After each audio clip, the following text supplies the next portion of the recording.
Is this the e-bike that finally hits the promised 80 miles per hour, 100-mile range? And yes, it does cost a small fortune, $5,000 to be exact.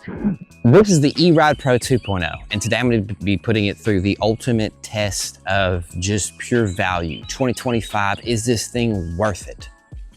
Right here, we've got a beautiful bike. I got a wrap on it, it's custom from ECD Wraps, and a 12,000 watt peak. So you really get that raw power. It is 60 miles per hour. I mean, look at this thing. And compared to my last bike, which was a mini bike, this thing actually holds me totally fine. I mean, it just feels fucking sick, dude. Love it. And I already put like a little cheap turn signal kit on there just to go ahead and get ready for the streets, you know. But this bike, exceptional. Now, 40 amp hour battery.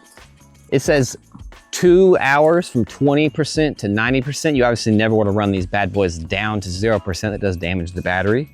It does have a key ignition, has a USB port with a USB 3.0 and a USB-C. So you charge your phone, charge older phones, whatever you want to really charge with it. Super solid there. The tires are CSTs. I really like those. The rotors are really nice and big. The brakes, reservoirs, I mean, they need to be bigger with how much power this thing has. The 3.0 brakes onto this just because these are still mountain bike brakes, and the 3.0 is what, a 15 kilowatt peak? That's slightly different than this at that point, and you have that much of a different level of brakes on it.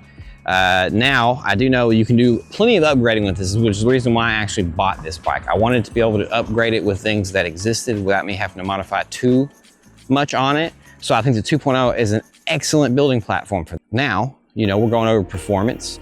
0 to 60 miles per hour, 0 to 60 in 2.3 seconds, 60 mile per hour top speed. I don't think many people will see that. I think you can get it downhill maybe with enough momentum, but I think that was really meant for like a smaller individual and peak performance and peak condition. Just nothing that could have messed with it at all. You know, right now it is 102 degrees where I'm at recording.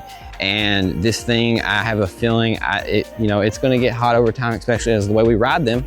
This thing is meant more for the dirt, and we ride them on the street like they're meant for the road. Now, I have seen plenty of things where things like the motor will break or this will break.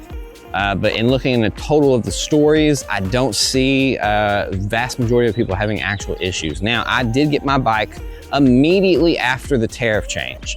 So, eRide Pro went on like a month of, we don't know what we're doing right now. We'll try to figure this out, but we don't know. And then I waited that whole time. Broke my wrist about 2 days before I got this bad boy, but it wouldn't have mattered because I couldn't ride it anyways because they did not send the front axle bolt to go on the outside. I then contacted Voro Motors, which I don't blame them. Their point of contact is eRide Pro. eRide Pro then sent me, I guess, the end axle bolt for the 3.0 because it was fucking massive. And it did not fit, I mean, remotely. I sent a video showing what bolt was there and the identification number back here. So they had to have been able to pull what bike it was. This is a 2.0 quite clearly. So I mean, I don't understand where that issue comes in, still waiting on that bolt. Nonetheless, you know, we're talking about price point now. Price point, price point, price point, price point. The important part of this. $5,000 for this bike. If you get it from eRide Pro, it is another $200 for shipping. If you get it from anybody, really, it's another $200 for shipping, but at least some people are doing like $4,900 or $4,600 still. You can get the newer version of the Serpent that came out, and it's 12.5 kilowatt peak. So a little bit more than this. I believe the battery is near the same, but its frame is like steel press. It is one near cohesive unit other than the rear swing arm, obviously, but exceptional bike there. They have the Arctic Leopard just came out with a few bikes. They're 55 amp hour, I'm pretty sure. So you already got the battery beat there.